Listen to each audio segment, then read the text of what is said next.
C'est le bon travail des Nations Unies. D'accord. Comment ils vont procéder? Bon. Ça, c'est la logique par thématique.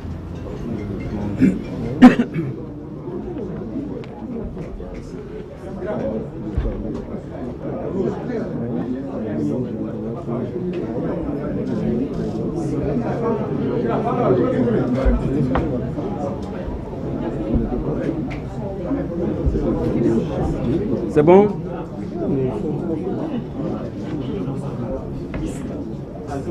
Quel est le problème? Ban B.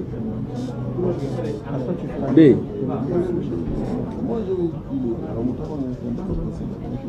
Ah. C'est bon. D'accord. On peut y aller? Bismillah.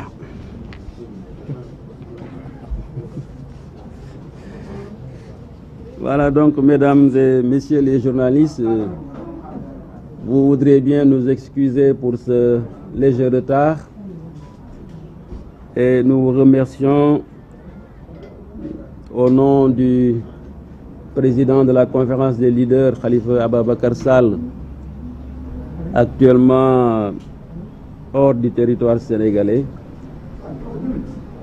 d'avoir répondu à notre invitation comme vous le faites à chaque fois. Aujourd'hui, comme nous sommes une coalition organisée, bien organisée, j'allais même dire très bien organisée, nous allons vous entretenir d'un certain nombre de thèmes qui seront introduits par les différents leaders. On va commencer par le président Déthié Fall qui vous parlera de l'état de la démocratie en faisant référence essentiellement au cas du président Ousmane Sonko.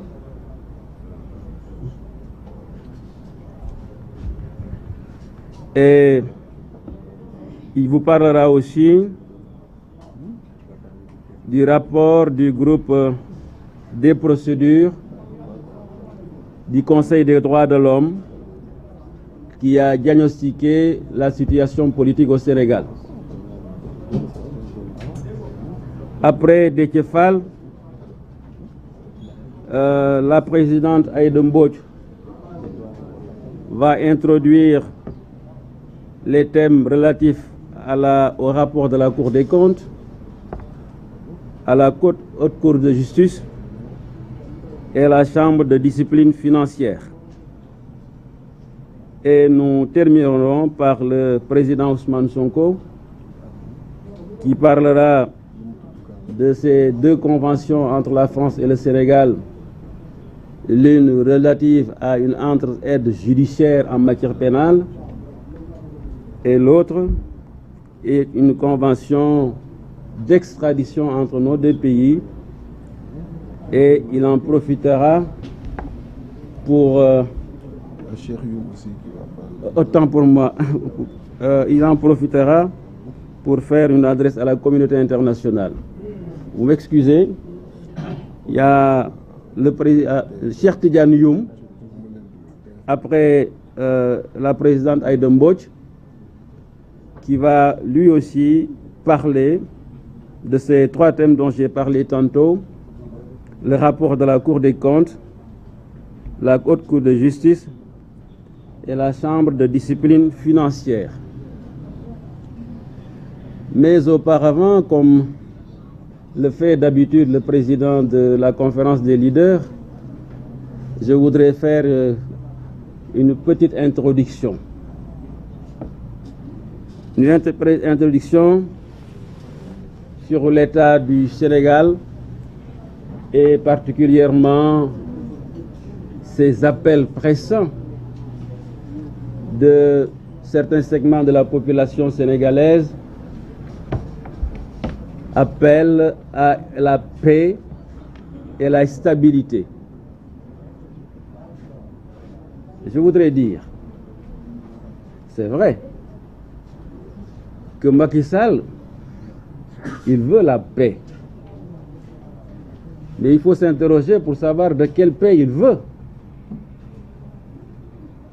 Et c'est ça notre différence. Macky Sall, il veut la paix de la force brandie au nom d'un clan de maîtres. Et certains vous diront, c'est le clan Faisal, Benno Bokk Yakaar ou APR. Mais dans quel but? Dans le but de fonder un empire, une puissance de domination qui s'accapare du pouvoir étatique aussi longtemps possible. C'est dans ce cadre qu'il veut, lui, la paix. Et pour le faire, il a un objectif. Et pour atteindre cet objectif, il lui faut essentiellement deux moyens. Des moyens financiers et des moyens politico-judiciaires. C'est pour cela que, conçu même avant son accession au pouvoir, aussitôt qu'il s'est installé, on a constaté les scandales de Petro-Tim avec des soupçons sur la gestion de ce contrat. C'est ce qui explique aussi les soupçons que les Sénégalais ont sur ArcelorMittal, le TER et toutes les autres grandes infrastructures. On peut en citer comme on veut. Et aujourd'hui, le scandale du TER est révélé encore davantage après ce que Ousmane Sonko en a dit il y a longtemps. Il veut encore deux moyens politico-judiciaires, le deuxième. C'est ce qui fait qu'il a actionné la justice sous ses ordres, mettre en prison Karim Wade, il faut le rappeler toujours, faire la même chose contre Khalifa Sall.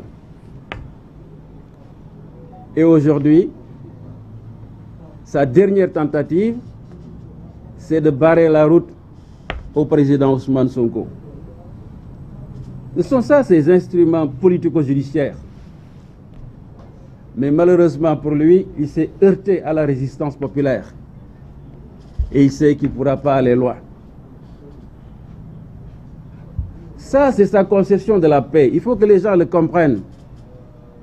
Mais nous, à Yewwi Askan Wi, comment nous concevons la paix dans ce pays? Pour nous, la paix, c'est la souveraineté brandie au nom d'un peuple de maîtres, le peuple sénégalais. C'est-à-dire il faut que le gaz serve au peuple, il faut que le pétrole serve au peuple, il faut que l'or serve au peuple, il faut que les zircons servent au peuple, mais pas à un clan. Et nous, dans la recherche de cette paix, nous aussi, nous n'avons que deux instruments essentiellement.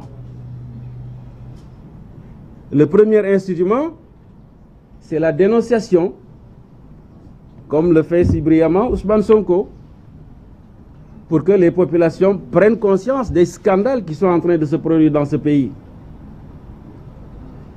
Et le deuxième instrument que nous avons pour qu'il y ait la paix dans ce pays, c'est la résistance. La dénonciation peut être individuelle, partisane, mais la résistance, en général, elle a une connotation populaire. Et c'est ce que nous sommes en train de réussir. Avec ces grands rassemblements que vous constatez, avec ces points de presse que nous donnons, et avec cet engouement populaire vers Yewwi Askan Wi. Et vous me poserez certainement la question de savoir quelles sont les issues, parce que nous avons deux conceptions de la paix différentes. À mon avis, les issues aussi sont au nombre de deux.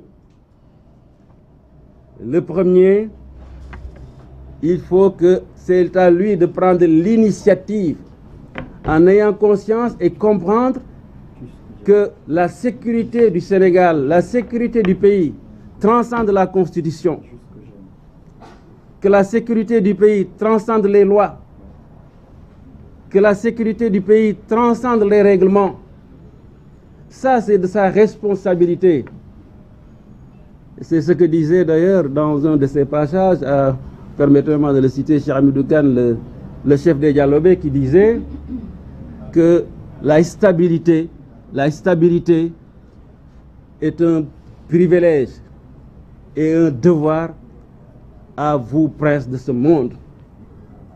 Donc la stabilité et la sécurité au Sénégal aujourd'hui, compte tenu de la nature du pouvoir, est un privilège et un devoir de Macky Sall. La deuxième issue que personne ne souhaite, c'est qu'il fasse le forcing et après c'est l'implosion. Il n'y a pas d'autre choix.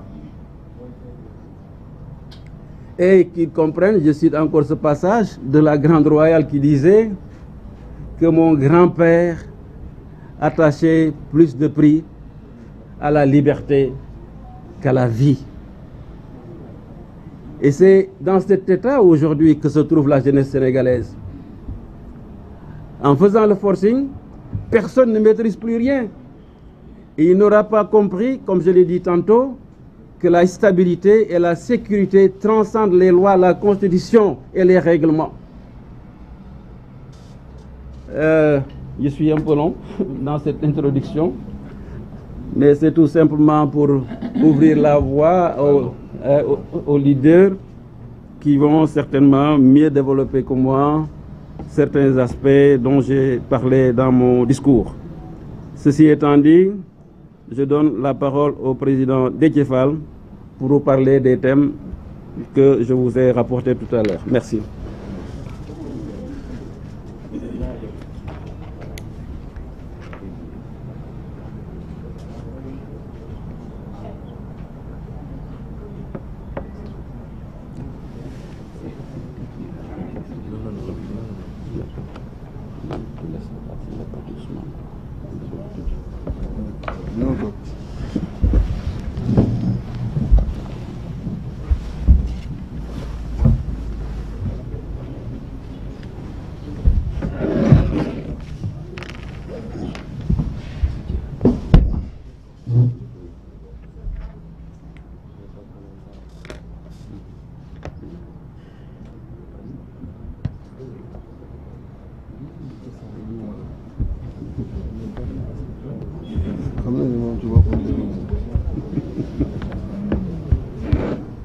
jërëjëf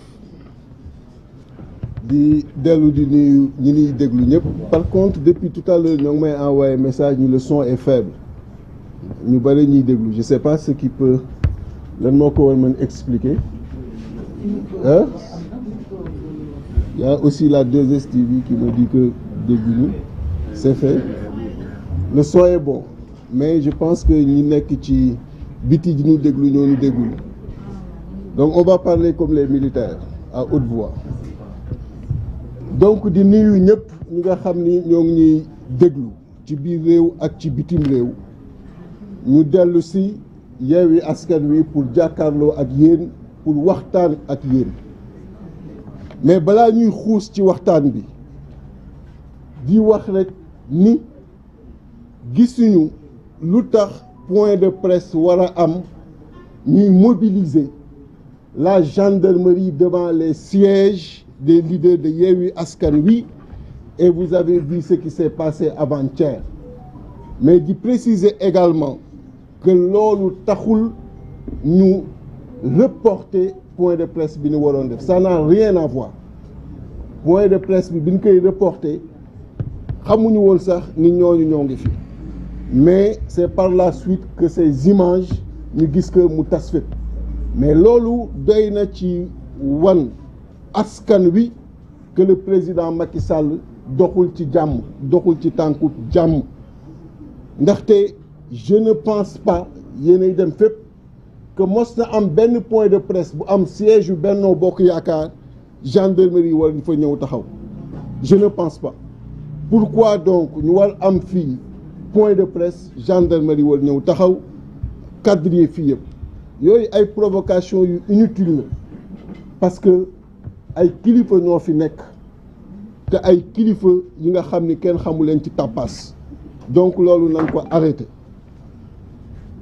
pour revenir ci sujet bi nga xam ni moom laa war wax muy la démocratie ay rappel rek lay doon parce que yéen ñëpp vous êtes témoin de la situation actuelle situation bi nga xam ni mën nga ko résumer ci man dama jël sama bopp def ko buur ba man maay xool maintenant Sénégal nan lay doxee démocratie texte yi li mu wax ma teg ko fële def li nga xam ni moom la sama bakkan bëgg moom la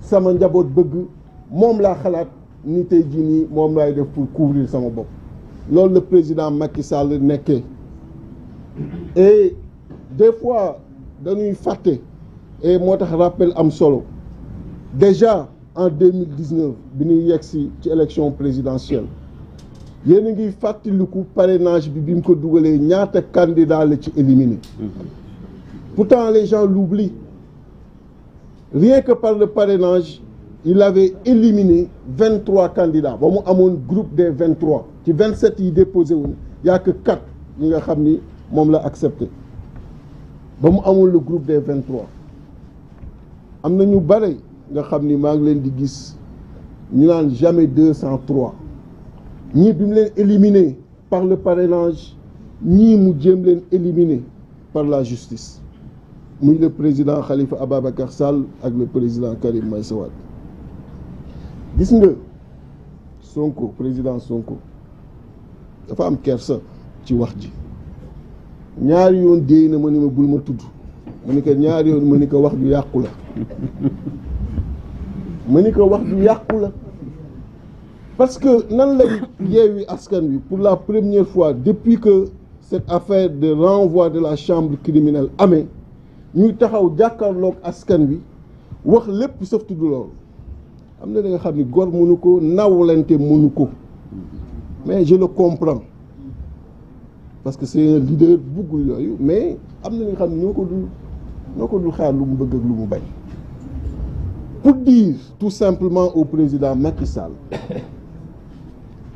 jamais 203 il n'y aura pas de 3 et les deux vont revenir aussi simple que ça parce que en réalité il faut que muy mën a mesurer état wu réew mi fi mu toll psychologie sénégalais yi fi ñu toll gis nga ñëpp ñoo ngi inquiet foo romb nit ñi ñoo ngi am inquiétude kilifa boo toogal mi ngi am inquiétude du Sénégal pour lan pour benn nit président Macky Sall ndax bëgg-bëggam pourquoi mu war mettre réew mi ci situation bi war ko mettre ci tension bi war inquiéter les Sénégalais war inquiéter les Sénégalaises war inquiéter la communauté internationale war inquiéter les investisseurs qu'ils soient des investisseurs nationaux ou des investisseurs étrangers pour ki nga xam ni yow da nga war a dem képp nga deseeg Sénégalais yi nga war leen plonger dans cette situation parce que tout simplement non seulement bëggoo dem ensuite képp ku ni jàpp ni dafa war a dem nga ni kii nii dama koy faagaagal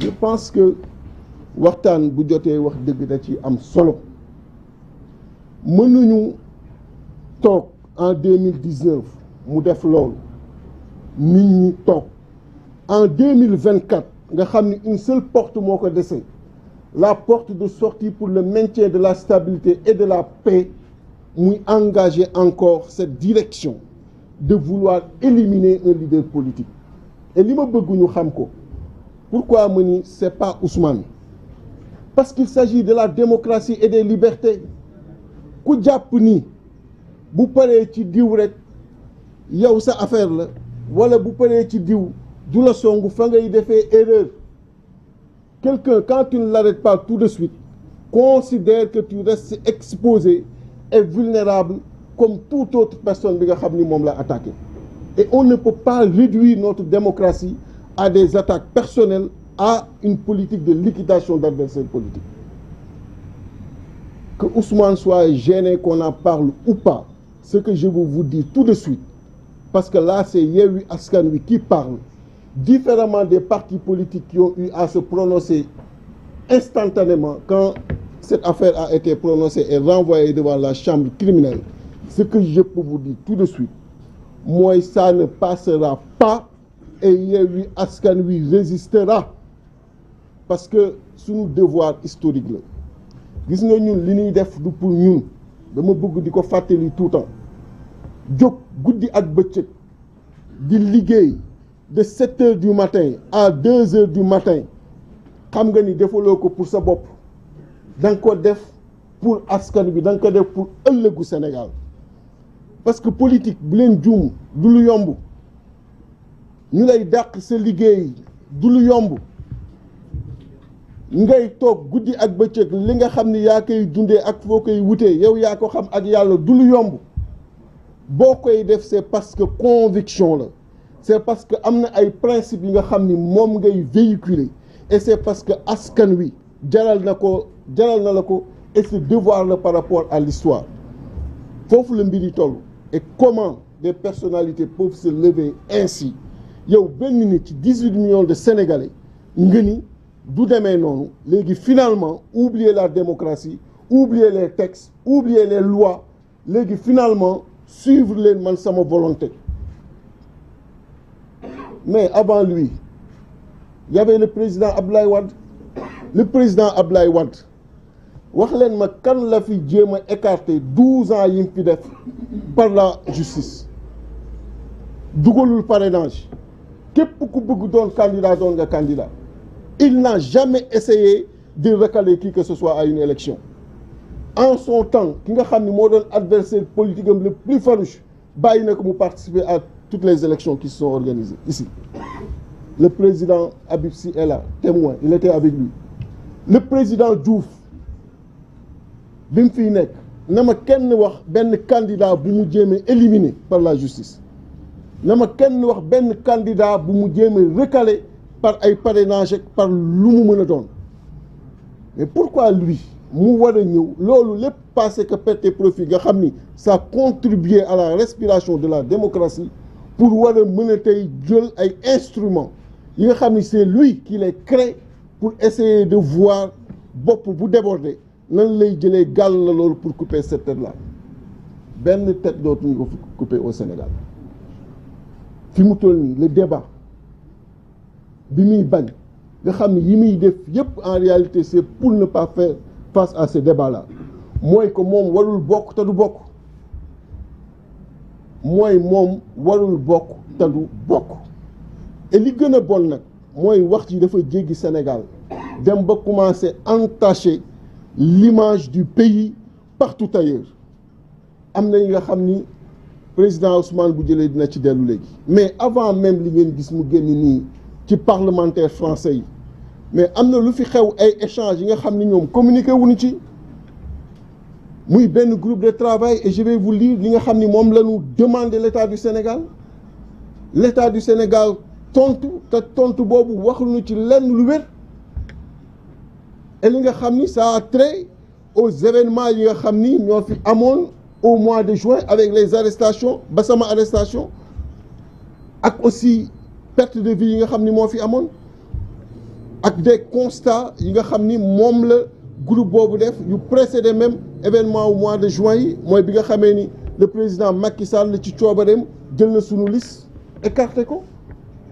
Donc la communauté internationale ñoo ngi intéressé wu ci loolu, et ce groupe de travail a produit un rapport, et mieux a même interpellé l'État du Sénégal sur ces faits-là, envoyé leen un document bi nga xam ni mi ngi nii. Mais loolu est-ce que tey war nañ fa yegg ci Sénégal bi nga xamee ni koo jël mu ni la ñoo doon vitrine de la démocratie ici en Afrique et surtout dans la sous-région.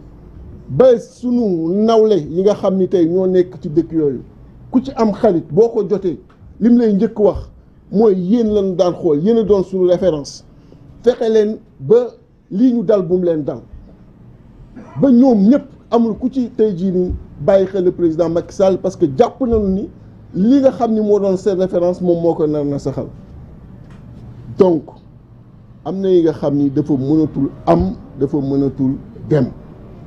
ku ni nag damay seetaan yaa ngi seetaan loo xamul ku ni duma ci wax yaa ngi noppi ci li nga xam ni xamoo ko parce que réew mi moo nu soxal te jàmm réew mi la ñu bëgg wante jàmm réew moom mënuñu ko hypothéquer benn nit képp bëgg ko hypothéquer te ku bëgg wax ni feneen la ñàkk jàmm bi jóge yaa ngi xool fi nga xam ni nekkul foofu kenn lañu war a joxoñ kenn lañu war a xool muy le président Macky Sall et loolu mooy li nga xam ni tey moo fiy dëgg ñoom nag jéem nañu def tout pour que lii ñuy wax ni xëy na sénégalais yi bañ ko xam jéem nañu également indi ay réponses mais je vous dis que répondre nañu et ce document vous allez l'avoir.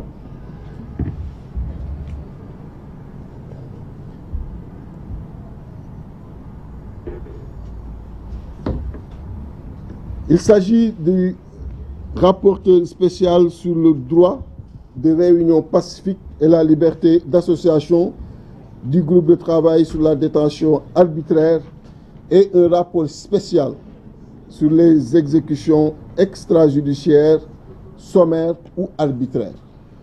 C'est ce groupe de travail qui a adressé une correspondance à l'État sénégalais. Parce que ñooñu dafa am yooyu signé ak ñoom ñuy xool est-ce que yaa ngi koy respecté wala respecté woo ko et quand aujourd'hui ils disent dans ce même rapport que face à la mort de 4 manifestants nous réaffirmons que le droit à la vie constitue une arme de jus cogent et de droit international coutumier auquel aucune dérogation n'est autorisée en toutes circonstances, y compris dans les contextes de manifestation. Tout décès dû à un usage excessif de la force par les forces de l'ordre doit faire l'objet d'une enquête approfondie, rapide et transparente, conformément aux principes relatifs à la prévention efficace des exécutions extrajudiciaires, arbitraires et sommaires et aux moyens d'enquêter efficacement sur ces exécutions et à la version révisée du manuel des Nations Unies sur la prévention des exécutions extrajudiciaires, arbitraires et sommaires. Et ils disent, en poursuivant, nous exprimons également de graves préoccupations quant aux allégations d'interdiction de rassemblement pacifique qui, si elles s'avéraient vraies, constitueraient des violations du droit à la liberté d'expression et d'opinion et à la liberté de réunion pacifique, contrairement aux dispositions du Pacte international des droits civils et politiques, de la Charte africaine des droits de l'homme et des peuples et de la Constitution sénégalaise.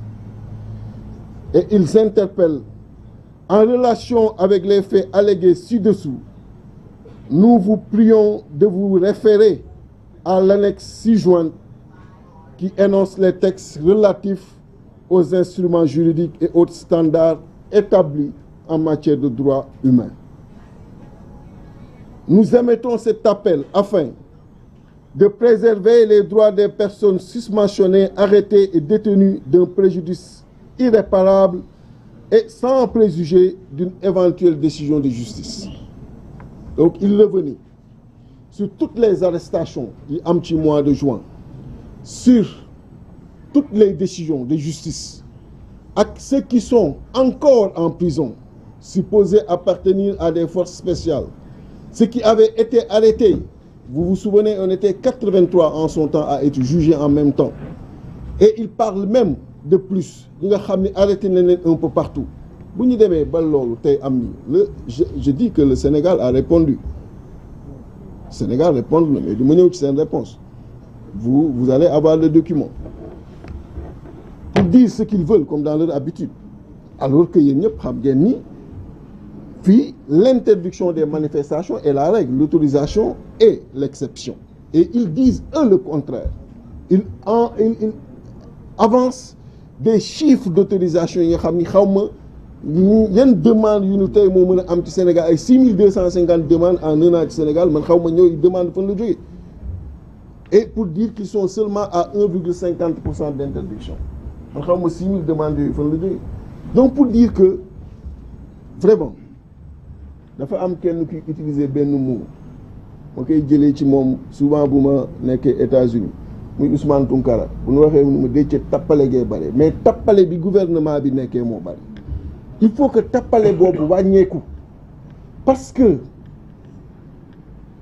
gis nga jàmm dafa am solo ci réew te jàmm ku xam développement réew moom ngay ñaan te ñi nekk ci table bi loolu rek la ñu bëgg mais Macky Sall na bëgg loolu te noppal boppam te na bëgg Sénégal yi te yërëm Sénégal yi te yërëm boppam mais yoon bi mu jël baaxul na ci génn te yoon bi mu jël adduna bi ñoo ngi koy wax na ci génn.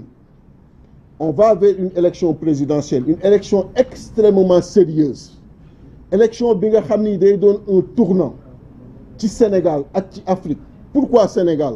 Parce que Sénégal bu am une nouvelle page la ñu am Sénégal bu yàlla def ci ñaanu nit ñu baax ñi tey jii ñi am fi pétrole ak gaz am fi ay richesses yi nga xam ni ñu bare ñoo ngi ciy teg suñu bët Sénégal googu beneen direction la jël. yàlla def na xëy na bëggoon na mu tombe ci moom mais tombewul ci moom li ciy ruus mais ci ku mu tombe ci beneen sénégalais na xam ni c'est le Sénégal qui gagne te bu mu jàpp mukk ni il est le seul à pouvoir diriger le pays gis nga ñi mos a jàpp ñëpp ni ñoom képp la ñoom dong la yàlla wan na leen bataille ni ni ma la sàkkee laa sàkkee ñeneen li ma def ci yow la def ñeneen 18 millions de Sénégalais il peut pas se dire qu'il est le seul à avoir la compétence et les aptitudes pour diriger ce pays 2024 keneen moo koy diriger et pour la paix pour la stabilité na bàyyi ñi ko bëgg diriger ñëpp ñëw bokk kooku ndamam la sagam la sagu bépp sénégalais la mais bu jàppee ni tey moom la war a doon du doon keneen et képp ku mu xalaat ni moom la mën a doon da koy songu mi ngi juum parce que loolu li wér mooy kenn du ko ci seetaan benn sénégalais du ko ci seetaan benn kilifa diine nga xam ni danoo am cër ci réew mi duñ ko ci seetaan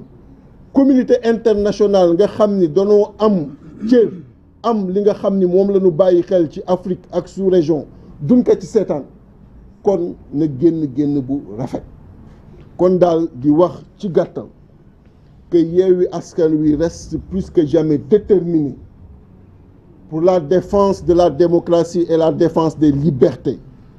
Yewwi Askan Wi reste plus que déterminé et soudé autour et aux côtés de leur ami et leader qui est membre de cette coalition muy Ousmane. Il ne veut pas qu'on en parle sëgg bi ma sëgg di ma dee yëpp loolu la woon mais on n'a pas le choix parce que c'est pas sa personne, c'est la démocratie qui nous mobilise, c'est les libertés qui nous mobilisent. Aujourd'hui, il est victime d'une démarche et nous dénonçons cette démarche et nous allons la freiner.